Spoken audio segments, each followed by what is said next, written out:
주신 하나님의 말씀은 데살로니가전서 2장 17절에서 20절까지의 말씀입니다. 같이 분석해 봅니다.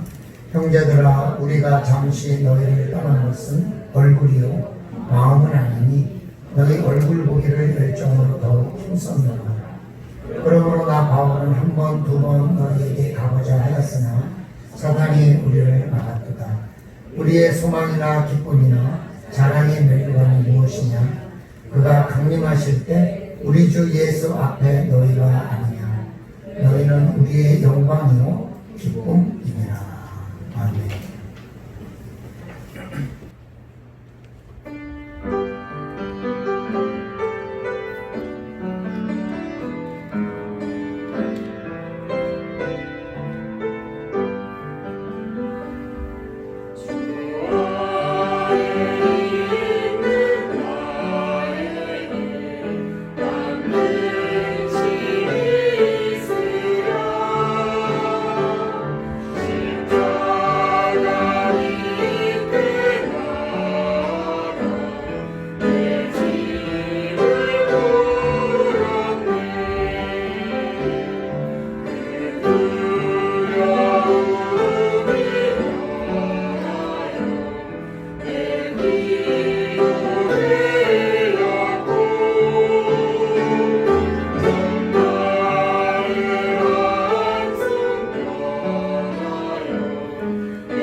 하나님 고맙습니다. 저희들에게 오늘도 이 귀한 찬양을 통해서 하나님 앞에 마음을 올려드리게 하여 주시니 참으로 감사를 드립니다. 주님이 우리와 함께 하심을 믿고 또 그 믿음 가운데 승리하는 주의 백성들이 되어지기를 원합니다. 코로나 여러 가지 어려운 상황들 속에서도 이른 시간부터 나와서 찬양을 준비하고 하나님 앞에 은혜를 나누고 영광 돌리는 귀한 성가대와 함께한 주의 백성들을 아버지 하나님께서 기억하시고 은혜 베풀어 주시옵소서. 하나님께서 함께하여 주시고 감사를 드리며 예수님의 이름으로 기도드리옵나이다. 아멘. 어느 속기사의 꿈이라는 이야기가 있습니다. 그 부모님의 소원은 3남매 모두 공무원을 시켜야 되겠다는 것이었습니다. 어려운 살림에 가정에 살면서 친구 집에 이렇게 놀러 갔을 때 자기 형님들 또 때로는 자기 아버지 뻘 되는 이런 그 가족들이 월급을 받아가지고 집에 가져올 때 옛날에는 그 월급 봉투에다 이렇게 누런 봉투에다 넣어가지고 줬지 않습니까? 그걸 보면은 부모님한테 이렇게 딱 드릴 때 그 부모님이 그걸 받으면서 행복해하는 그런 모습들을 어렸을 때 이분이 본 것 같아요. 근데 그 모습이 너무너무나 행복해서 그 사람의 꿈은 나도 월급 생활을 해야 되겠다. 그랬는데 그게 꿈처럼 잘 안 됐던 모양이에요. 뭐 옛날에 직장도 많이 없을 때고 어려울 때니까. 그래서 자기 자녀들만은 월급 생활을 꼭 시키고 싶다. 근데 이제 월급 생활 중에 제일 안전한 것을 생각해 보니까 공무원이 제일 안정적이고, 그러니까 이 부모님은 자기 3남매를 전부 공무원 시키는 게 꿈이고 소망이었어요. 그래서 셋째 막내 아들은 경찰이 됐고, 둘째 딸은 공무원이 됐어요. 6급이라는 공무원이 됐는데, 이 큰 딸만 가정이 너무 어려웠을 때 공부도 제대로 못하고, 또 부모님이 이렇게 제때 못해줬는지 이 큰 딸만 직업이 제대로 없이 살았나. 이 큰 딸의 아버님 돌아가시기 전에 아버지의 소원을 꼭 이루어드리고 싶다 고민하다가 찾은 방법이 속기사 자격증을 따가지고 법원의 속기사 공무원으로 임용을 하는 건데 그게 됐나 봐요. 그래가지고 속기사의 꿈이라는 이야기가 있는 거죠. 부모님의 꿈. 옛날에 우리들은 상당히 많은 사람들이 부모님의 꿈을 이루어 드리려고 자기에게 맞지 않는 일을 하면서 사는 경우도 많았습니다. 그래서 어떤 친구는 하버드 의대에 입학을 해서 의사가 됐는데 1년 만에 사표를 냈습니다. 왜 그러니까 아버지의 꿈을 이루어 드렸으니까 이제 내 꿈을 향해서 가고 싶다. 그래서 우리 같으면 얼마나 좋은 학교에 나와서 좋은 의사 앞으로 탄탄대로가 열려있는데도 내 꿈이 아니었기 때문에, 그러나 아버지의 꿈을 이루어드리고 싶었기 때문에 아버지 꿈을 이루어드린 거예요. 의사가 됐으니까. 그리고 그냥 끝 이렇게 했다는 이야기도 있어서 참 많이 얼마나 힘들었을까 하는 생각을 좀 해봤습니다. 요즘 부모님들은 자신의 꿈을 자식이 이루어주기를 바라기보다는 자녀가 무엇을 하고 싶어 하는지, 또 자녀가 무엇을 잘 하는지를 발견해서 자녀의 꿈을 이루어 주려고 노력을 하기는 합니다. 하지만 부모라는 것은 기본적으로 자녀들에게 바라는 꿈이 있습니다. 이 자녀가 이렇게 해줬으면 하는 게 없을 수는 없습니다. 그래서 공부도 시키고 많은 돈을 투자해서 언어 연수도 보내고 학원도 보내고 또 공부를 열심히 할 수 있도록 뒷바라지를 하는 것 같습니다. 저는 노인 상담을 오래 하진 않았습니다. 한 학기 정도. 그 과정 중에서 노인을 상담해야 되는 그런 수업을 들을 때 이제 노인 요양원을 찾아서 노인들과 상담을 일정 시간 해야만 하는 그런 과정이 있어서 갔습니다. 거의 노인들하고 가서 이야기하면 거의 자식 이야기입니다. 그리고 거기 있는 노인들은 자식이 잘못된 노인은 한 사람도 없습니다. 그들의 관심은 기본적으로 그분들에게 자녀는 기본적으로 검사, 판사, 의사입니다. 그리고 며느리는 대개 교사, 그 외 없습니다. 그래서 열심히 막 그런 이야기를 합니다. 제가 그 말을 들으면서 이렇게 자식들이 다 잘 됐는데 왜 여기 와 계실까? 그런 생각이 조금 의아해했는데 모든 사람들이 다 그렇게 얘기하니까 그런 걸 들으면서 그런 훌륭하고 돈을 많이 버는 자식들을 갖는 것이 부모님의 꿈이겠구나 하는 생각이 들었습니다. 그분들이 그런 꿈이 있기 때문에 때로는 자식이 그렇게 안 됐어도 그렇게 된 것처럼 이야기하고 그것으로 인해서 만족감을 갖는다는 것을 알고 나서부터는 그분들이 그렇게 얘기할 때 그게 진실이건 거짓이건 관계하지 않고 그분들에게 대단하시다고 하면서 그런 자녀를 키우느라고 얼마나 고생하셨냐고 그때 다들 말씀하십니다. 내 고생은 아무것도 아니죠. 자녀가 잘 됐기 때문에 자녀는 다 잊어버려도 좋다고 그런 이야기를 하는 것을 제가 들었습니다. 그분들의 그런 자랑이 그분들의 소원이고 자신들이 이루고 싶었던 꿈이겠거니 생각하니 그게 별것도 아니더라고요. 그래서 그냥 열심히 들어주는데 사실은 노인 상담할 때 제일 힘든 건 뭐냐면 갈 때마다 똑같은 얘기를 똑같이 반복한다는 거예요. 그분들은 거기 있는 분들은 거의 치매 수준이기 때문에 처음에는 재밌는데 여러분 똑같은 얘기를 한 5번쯤 들어보십시오. 진짜 그 다음에 무슨 말 할지도 아는데 그거를 그렇게 하면 그분들이 서운해하기 때문에 절대 처음 듣는 것처럼 열심히 들어주고 깜짝 놀래주고 그래야 되는데 그게 좀 힘들더라고요. 그래서 노인 상담이라는 게 이런 게 제일 힘들구나 하는 생각이 들었습니다. 여러분은 안 그럴 것 같죠?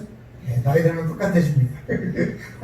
그냥 나이 들면 누구나 다 그렇게 과정을 걷는 거지 나는 안 걸을 수 있는 건 아닙니다. 저도 가끔은 그런 생각을 해봅니다. 나도 저렇게 되면 어떡하나 그러지만 저렇게 되는 게 당연하다 이렇게 생각하고 그냥 그 길을 걸어가는 겁니다. 우리는 다.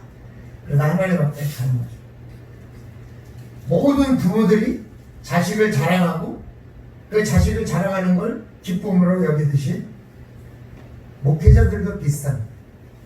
목회자들은 자기 성도를 자랑하고 싶어합니다. 우리 교회 성도님들은 얼마나 순종을 잘하는지 또 얼마나 목회자를 잘 섬기는지 얼마나 헌금을 잘하는지 그리고 얼마나 목회자를 생각하고 이렇게 잘해주는지 이런 걸 자랑하고 합니다. 또 어떤 교회 목사님은 굳이 자기가 그냥 대접할 것도 오늘 우리 권사님이 목사님들 대접하라고 이렇게 카드를 주셨다. 그러면서 또 우리를 은근히 기를 죽입니다. 자, 그러면 다들 부러워하죠. 그게 자기 카드를 할지라도 누가 그 카드 확인하는 건 아니잖아요. 자기 카드를 할지라도 때로는 목사님들은 모이면 주로 자기 교인들 자랑하느라고 교회 많은 시간을 보내기도 합니다. 이런 자랑이 마치 노인들이 그러는 것처럼 그것이 사실이냐 아니냐도 중요하지 않고 또 그것이 어떤 근본적인 것은 아닙니다. 그런데 오늘 본문의 바울 사도도 그런 자랑을 하고 있다는 겁니다. 데살로니가 교인들은 바울이 영광이요 기쁨이라고 자랑을 하고 있습니다. 데살로니가 교인들이 얼마나 잘했겠습니까? 사실 며칠 3일 그냥 말씀 전하다가 유대인들의 공격에 피해서 야밤도주 해가지고 떠나간 것이 끝인데 데살로니가 교인들이 바울에게 자랑이 돼봐야 얼마나 자랑이 되고 영광이 돼봐야 얼마나 영광이 되었겠습니까? 하지만 바울은 그렇게 자랑을 하고 내가 너희들은 나의 영광이요 나의 기쁨이다 이렇게 이야기합니다. 한번 요약하면 데살로니가 지금까지 우리가 데살로니가 벌써 오늘이 7번째 시간인데 그걸 쭉 요약을 해보면 데살로니가의 복음을 전하러 갔던 바울은 강력한 반대에 부딪혀서 야밤도주했습니다. 3일 만에. 그럼에도 데살로니가 교인들은 바울이 본을 보였던 것을 기억하고 증언하며 열심히 그 행실을 따라서 잘했습니다.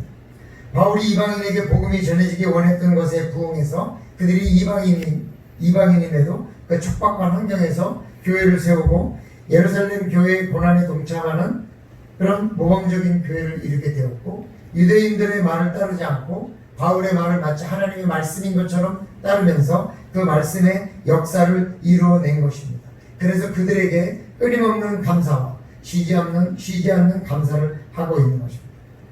그리고 오늘 더할 나위 없이 자랑으로 여기고 있다고 이야기를 합니다. 그렇게 좋은 데살로니가 교인들 그렇게 바울의 자랑인 데살로니가 교인, 그 교인들에게 바울은 오늘 많은 염려를 하고 있습니다. 바울이 지나치게 오랫동안 데살로니가 교회로 돌아가지 못한 것, 또 야방도주한 것, 겁을 먹고 오지 못하는 것은 아닐까? 라는 데살로니가 교인들의 생각을 혹시 가지고 바울은 데살로니가 교회를 중요하게 여기지 않는 것은 아닐까? 라는 생각을 그들이 가질 수도 있다는 염려 속에 바울은 그렇지 않다는 것을 여러 차례 반복해서 이야기하고 있습니다. 너희들은 나에게 중요한 사람들이다. 나의 영광이요 나의 기쁨이다. 이렇게 계속 이야기하고 있는 겁니다. 데살로니가 교인들이 바울과 그 일행에게 보여준 놀라운 신뢰와 행함과는 달리 마치 바울이 그들을 잊은 것은 아닌가 염려하면서 교회가 직면한 어려움을 극복하지 못하고 힘을 잃은 것은 아닐까 하는 염려가 바울에게 있습니다. 왜? 데살로니가 교회는 상당히 강력한 핍박과 반대를 무릅쓰고 교회를 세워가는 사람들이었기 때문에 잠깐 다녀간 바울의 영향력이 얼마나 오래 갈까? 혹시 이들이 마음 상해서 포기하면 어떡할까 하는 염려가 바울에게 있었다는 것입니다. 바울은 그렇지 않고 자신과 일행은 데살로니가 교회를 기억할 뿐 아니라 자랑이고 영광이고 기쁨으로 여기고 있다고 몇 차례 강조하고 있습니다. 어쩌면 이런 염려는 기우뿐일 수도 있습니다. 성령님을 통해서 데살로니가 교회에 필요한 메시지일 수도 있습니다. 그러나 바울의 기쁨과 바울의 이 염려 사이에 하나님의 역사하시는 힘들이 그 데살로니가 교회에 필요하기 때문에 하나님께 기도하는 바울은 데살로니가 교회가 반드시 그렇다고 하지는 않아도 뭔가 데살로니가 교회에 힘을 주고 데살로니가 교회를 내가 얼마나 사랑하고 있는지를 강조하고 싶은 마음을 여러 차례 강조하고 있다는 것입니다. 그러므로 오늘 이 말씀을 통해서 바울이 데살로니가 교회의 어떤 면을 염려하고 어떤 면을 강조하고 있는지를 보면서 오늘 곧 오실 거라던 예수님께서 2000년이 지나도 안 오고 있는 이 시대의 어려움 속에서 우리가 하나님의 어떤 위로를 받을 수 있는지를 함께 고민하고 그리고 그 위로를 통해서 더욱 소망을 갖는 귀한 저와 우리 성도님들이 되시기를 주님의 이름으로 축원합니다. 바울은 어떤 말로 데살로니가 교회를 달리고 있는가? 첫째로 잠시 떠난 것은 얼굴이 아니고 얼굴이고 마음은 항상 내 곁에 있다 이렇게 얘기합니다. 연인들이 헤어지면서 몸은 떨어져 있어도 마음속에 있다. 그래서 한동안은 내 꿈꿔라는 말이 유행이 됐었는데요. 내 꿈꾸라는 얘기는 항상 나를 잊지 말아달라 뭐 그런 말 아니겠어요? 근데 오늘 17절에 보면 형제들아 우리가 잠시 너희를 떠난 것은 얼굴이요 몸이 얼굴이요 마음은 아니니 너희 얼굴 보기를 열정으로 더욱 힘썼다 이렇게 얘기하고 있습니다. 데살로니가 교회로 돌아가지 않은 것은 가지 않은 것이 아니라 가지 못한 것이다. 가지 않은 것과 가지 못하는 것은 한 글자 차이지만 굉장히 큰 의미가 있습니다. 자신의 의지로 가지 않은 것은 안 간 겁니다. 그러나 가고는 싶지만 상황이 여의치 않아서 못 갔을 때는 가지 못한 겁니다. 제가 좋아하는 목사님 중에 한 분이 계신데 그 목사님에게 목사님 오래간만입니다. 제가 가지는 못해도 항상 마음속에 목사님을 생각하고 있어요. 그랬더니 그 목사님이 하시는 말씀이 그럼 마음 있는 곳에 발걸음도 있는 거니까 죄송하더라고요. 맞아요. 내가 보고는 싶지만 갈 만큼 보고 싶진 않은 거죠. 내가 진짜 갈 만큼 보고 싶다면 어떤 상황을 벗어나더라도 내가 뛰어갔겠죠. 그러나 너무 멀고 갈 만큼 보고 싶진 않으나 보고 싶어요. 그러니까 목사님이 그럼 마음 있는 곳에 발걸음도 없는 거야. 그래서 되게 미안했어요. 정말 내가 못 가는 거냐 안 가는 거냐 하는 것은 상당히 많은 차이가 있어요. 그래서 제가 어떤 분들한테 이런 얘기를 했어요. 코로나에게 감사해요. 못하면 코로나를 갖다 붙여. 코로나 때문에 못 갔다.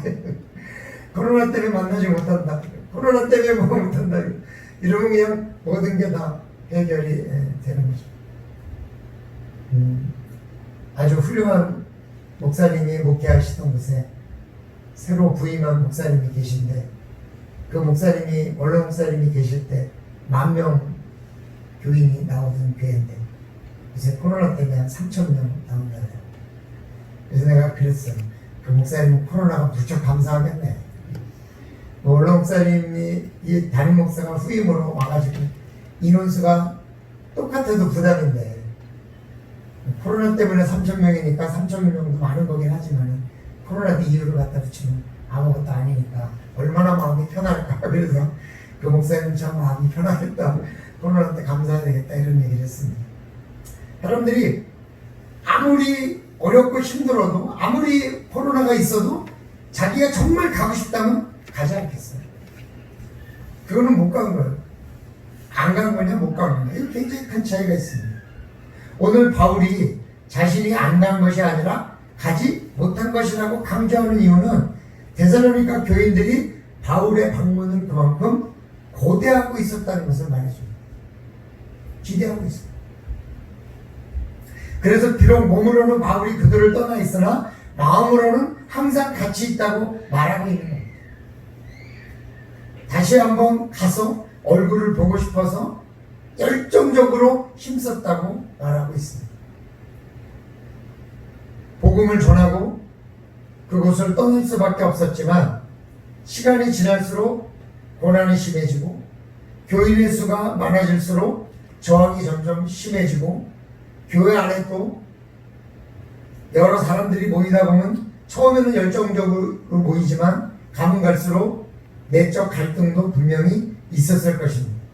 그럼 데살로니가 교회에 많은 문제가 되었을 것이고, 그럴 때마다 교인들은 바울이 왔으면 이 문제가 단번에 해결될 것이라는 그런 마음을 가지고 애타게 기다렸을지 모릅니다. 이런 상황을 잘 알고 있던 바울은 교인들에게 자신이 가지 않은 것이 아니라 갈 수 없었던 것이라는 마음을 오늘도 2차례나 반복하고 있습니다. 얼굴로 떨어져 있으나 마음으로는 함께 있다. 내가 열정적으로 힘써 가려고 했어. 그것은 내가 너희들을 버린 것이 아니라 내가 너희들에게 가고 싶으나 가지 못하고 있다는 사실을 말하고 있는 것입니다. 이런 글을 적은 것은 바울의 마음을 잘 전함으로써 데살로니가 교인들의 마음을 잘 달래주고 어려움을 극복하는 데 필요한 힘을 잘 만들어주려는 바울의 애씀이 잘 전달되고 있다고 보여집니다. 주님이 바울처럼 우리들에게 이런 마음을 갖고 있다면, 우리의 마음이 너무 어려워서 이때쯤 그냥 주님이 오셨으면 좋겠다. 어쩌면 코로나19 때문에 조금 있으면 계시록 강해가 굉장히 유행할지 모릅니다. 그리고 그런 것들이 주목받을 수도 있어요. 왜 그러냐면 사람들이 너무 힘들면 천국에 대한 소망, 그냥 주님이 이제 다시 오셨으면 좋겠다, 살기도 힘든데, 이런 생각이 들 수 있거든요. 우리나라 같으면 그런 것이 가장 유행했던 때가 언제냐면 일제 36년의 해방 직전이었어요. 그때 굉장히 요한계시록 강의가 아주 많이 인기를 얻었어요. 왜냐하면 사람들이 그만 살고 싶으니까, 너무 힘드니까.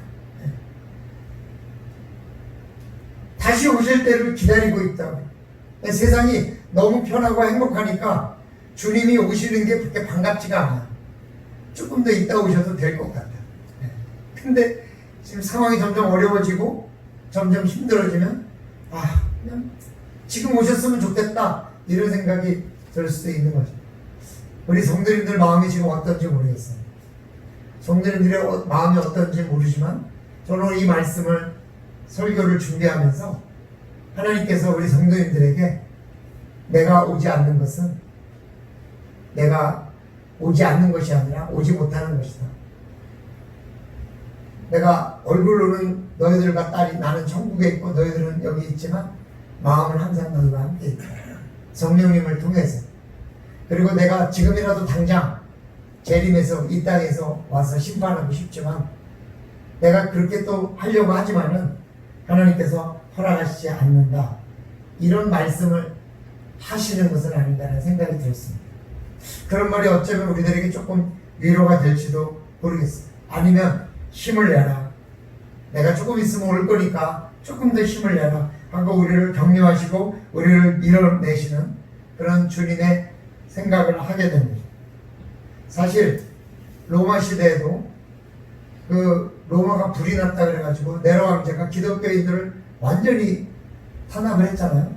근데 지금까지 말이 되어 있는 정평한 이야기는 그 불은 네로가 질렀다는 겁니다.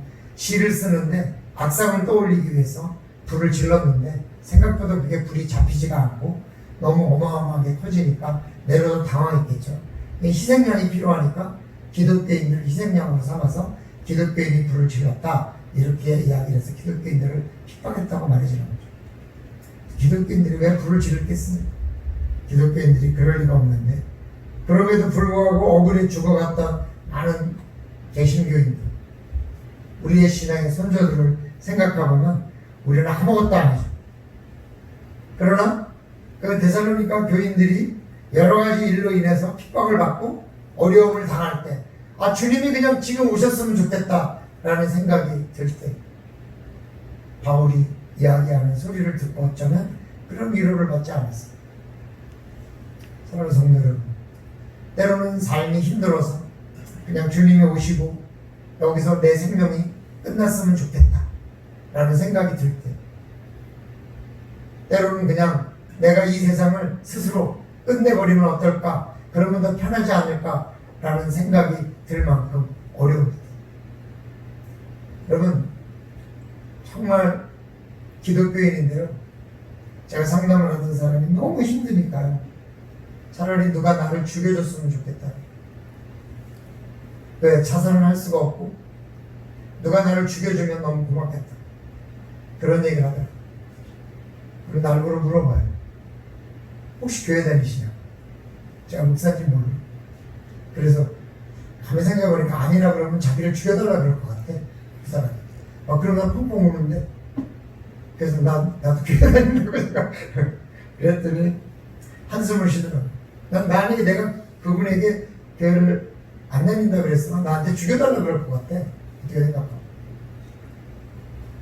정말 이 세상의 삶이라는 게 생각하기에 따라 다르지만 너무너무 힘들어서 주님이라도 빨리 오셨으면 자살할 수도 없고 내가 스스로도 또 누군가의 나를 죽여달라고 할 수도 없으니까 주님이라도 오셨으면 이 세상을 끝내고 싶다라고 생각하는 생각이 들 만큼 어려울 때도 우리는 이 말씀 속에서 주님이 몸으로는 나와 떨어져 있지만 성령님을 통해서 마음을 항상 나와 같이 계십니다. 내가 힘을 얻고 내가 그 성령님의 힘을 믿고 잘 승리하고 이겨서 결국은 하나님의 은혜를 누려야 되겠다라는 마음을 가질 수 있을 것 같습니다.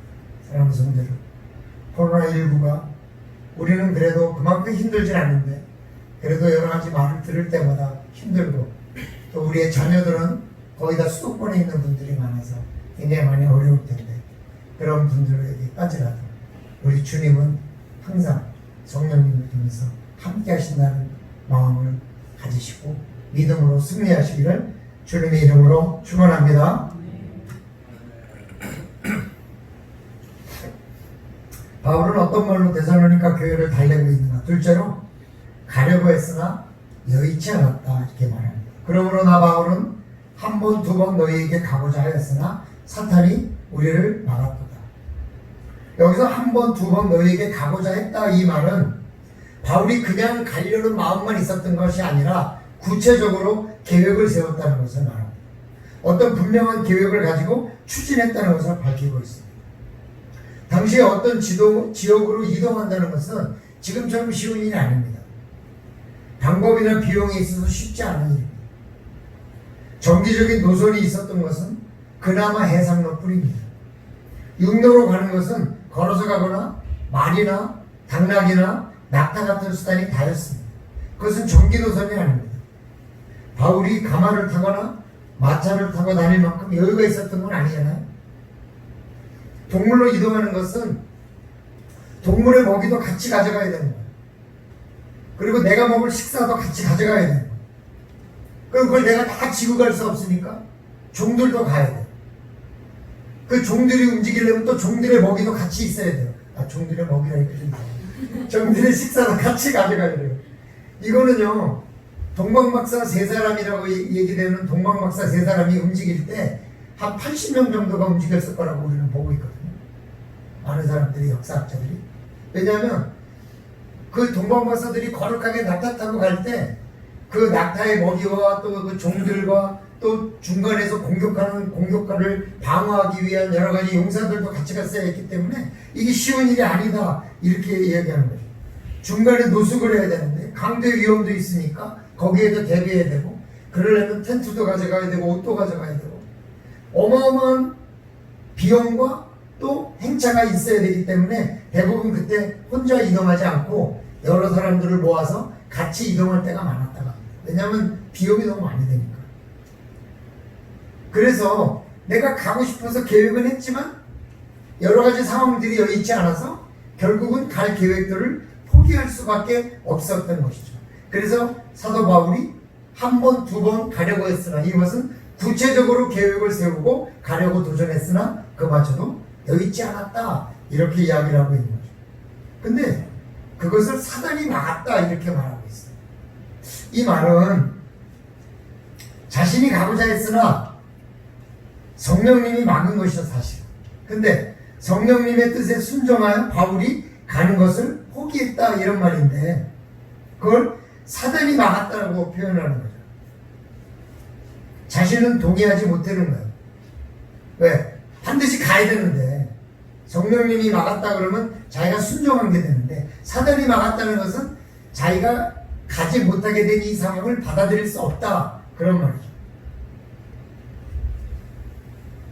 정말 내가 최선을 다해서 가고자 했으나 그게 어려웠다, 결국 이를 실행하지 못했다 하는 것을 말해요.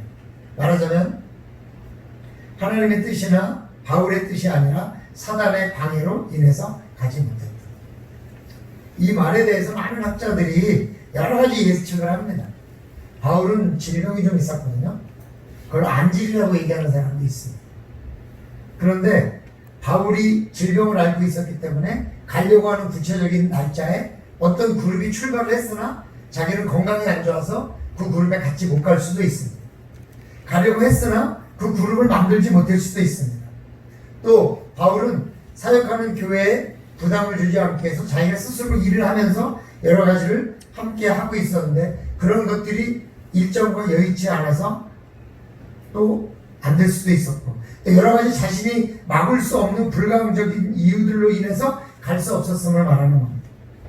하지만 분명한 것은, 원인은 정확히 알 수 없지만 바울이 원하지 않는 어떤 이유로 인해서 바울이 데살로니가 교회로 가고자 했던 한 번, 두 번의 계획이 무산됐다는 것을 말하고 있는 것입니다. 어떤 분은 사단의 방해를 바울이 왜 막지 못했느냐, 그죠? 사단이 못 가게 하면 성령님이 가게 하는 건데 왜 그거를 막지 못했느냐. 사단의 방해를 이기지 못했다. 그래서는 하나님께서 사단의 방해를 인정하셨거나 욥기에 나오는 것처럼 적극적으로 이길 수 있도록 하지 않으셨다는 것을 말해요. 하나님께서 반드시 가야만 된다 그러면 사단의 어떤 방해에도 불구하고 바울의 어떤 어려움에도 불구하고 가도록 하나님께서 만들어 주셨을 겁니다. 근데 그러지 않으셨어요. 우리는 주어진 상황을 이기는 것만이 방법이라고 생각을 합니다. 하지만 어떤 상황에서도 하나님은 선하게 인도하실 거라는 능력이 있다, 그런 사랑이 있다, 이런 걸 믿으면요, 막히는 것도 비록 하나님이 막지 않은 사단이 막은 것이라 할지라도 하나님이 그거를 절대적인 방법으로 따라서 넘어가지 않으면 하나님의 뜻이 있는 거죠. 반드시 정식대로 내가 생각한 대로 되는 것만이 하나님의 뜻이 아니라 때로는 하나님의 뜻대로 되지 않았으나 그렇게 안 될 것도 하나님의 분명히 뜻이 있다, 이렇게 믿어지면요, 사단의 방해일지라도 거스르기보다는 순응하면서 그 순간을 지내볼 수 있는 거죠. 교회가 건축을 하려고 하는데 건축 허가가 안 나옵니다. 어떻게든지 쭉 기도해가지고 건축 허가를 내는 게 하나님의 뜻일 수도 있지만, 교회를 짓는 것을 방해하는 것은 사단이라고 여길 수 있으나, 하나님이 허가가 안 나는 것은 또 뭔가 하나님의 뜻이 있겠지 하고 그 시간을 기다리면서 다음에 허가 날 때까지 또 기다리는 것도 하나님의 뜻이라는 것을 우리가 잘 알아야 됩니다. 무조건 내가 원하는 방향으로 가는 것만이 하나님의 뜻이 아니라 막힌 것도 하나님의 뜻이다.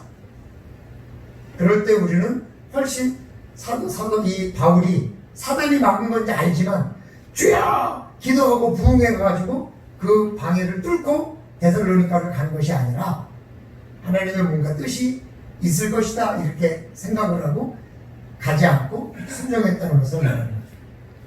하지만 교인들은 이런 말을 들으면서 아마 바울의 진심과 노력 그리고 그 방문의 중요성에 대해서 특별한 의미를 깨달았을 것 같습니다. 때로는 우리도 하나님의 시간에 따라가다 보면 내 계획이 실패하고 내 계획이 좌초하고 내 계획이 때로는 뒤로 물러나야 될지도 모릅니다. 그러나 이를 통해서 하나님은 우리에게 특별한 은혜를 줄 것이다. 그렇게 되는 것은 뜻이 있을 것이다. 그렇게 이해를 하는 것은 매우 중요합니다.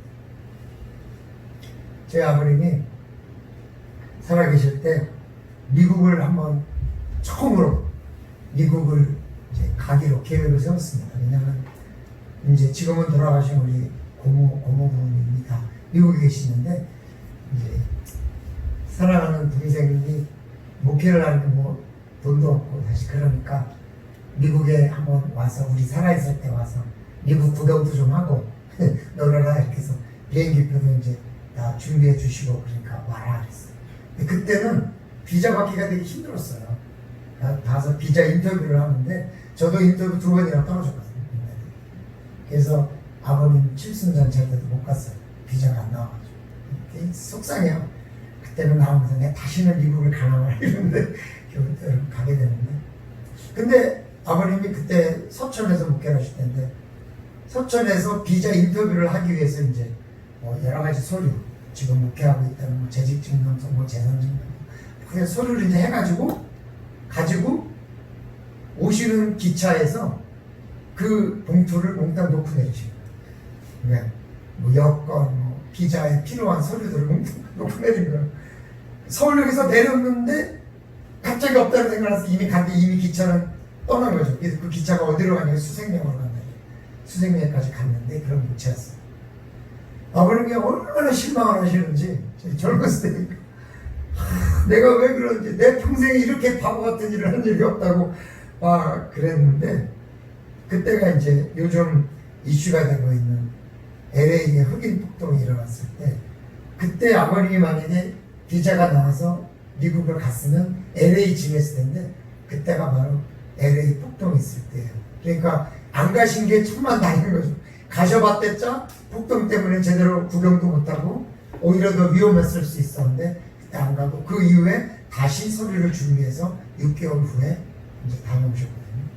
그러니까 그때도 그러시는 거예요. 그때 잊어버렸을 때는 너무너무 하나님이 원망스럽고 자기 자신이 원망스러웠는데 하나님께서 못 가게 하신 것도 다 뜻이 있구나. 그렇게 받아들여지니까 훨씬 마음이 편하고 저희도 그런 생각을 한 거죠. 하나님의 막음은 분명히 뜻이 있는 거죠. 그것이 하나님의 뜻이 아니고 사단에게 허락한 막힘이라 할지라도 분명히 뜻이 있을 테니까 막힘으로 좌절하거나 혼란스러워하기보다는 당당하게 그 막힘도 하나님의 뜻으로 알고 지날 수 있는 은혜가 우리에게 있다면 사단의 막음을 주목하기보다도 한 번, 두 번 가고자 했던 바울의 마음을 기억하고 우리 안에 모든 걸 순응하면서 받아들인다면 우리의 믿음이 훨씬 더 우리의 삶의 마음을 편안하게 만들어 주실 줄로 믿습니다. 바울은 어떤 말로 데살로니가 교회를 달래고 있는가? 마지막으로 주님이 재림하실 때 우리의 자랑은 바로 당신들이다. 주님이 재림하실 때는 마지막이라고. 마지막 때 나의 자랑은 바로 너희다. 우리말로 종국에는 결과적으로는 마지막이라는 이런 말이죠. 그때 바울이 자랑은 데살로니가 교회라는 것이 우리의 소망이나 기쁨이나 자랑의 멸류관이 무엇이냐? 그가 강림하실 때 우리 주 예수 앞에 너희가 아니냐? 우리가 가진 마지막에 대한 소망은 결혼입니다. 그 마지막 때 우리가 하나님의 자랑이 되고 성령님의 자랑이 되고 최소한도 이 목회자의 자랑이 되고 또 우리를 돌봐주신 원로 목사님의 자랑이 되어야 돼요. 그 믿음에서 승리해야 합니다. 마지막에 우리를 자랑스럽게 여기실 성령님과 예수님, 하나님 아버지를 바라보면서 마지막 때까지 승리를 놓치지 않으시기를 주님의 이름으로 축원합니다. 그러므로 사랑하는 성도 여러분, 혹여 복음에 지쳤을 때도 교회 생활에 힘이 들을 때도 좀 내 믿음 생활에 힘이 잃어버렸을 때도 우리를 잊지 않고 기억하시며 우리의 승리를 기다리시는 하나님 그리고 예수님 그리고 성령님의 말할 수 없는 탄식을 이해하시고 끝까지 믿음을 잃지 않으시는 주의 백성이 되시기를 주님의 이름으로 축원합니다. 아버지 하나님 고맙습니다. 항상 저희를 잊지 않으시고 저희를 돌봐주시는 주님을 생각하면서 감사하고 또 그 소망 안에서 우리가 힘을 잃지 않기를 원합니다. 주여 도와주시옵소서. 아버지 하나님께서 함께하여 주셔서 그 힘으로 승리하게 붙들어 주시옵소서. 오늘 아버지 하나님 우리가 때로는 힘을 잃을 때도 있고 때로는 소망을 잃을 때도 있는데 그럴 때라 할지라도 반드시 이기는 은혜가 있게 도와주시옵소서. 감사드리며 예수님의 이름으로 기도드리옵나이다. 아멘. 279장 시작하겠습니다.